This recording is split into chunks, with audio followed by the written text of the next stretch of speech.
baş. Nerede baş? Doğrudan Burada çök.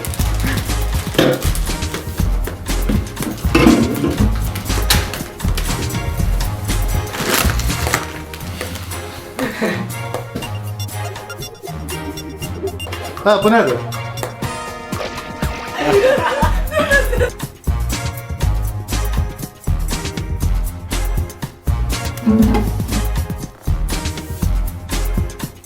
Başka bir şey yoktu.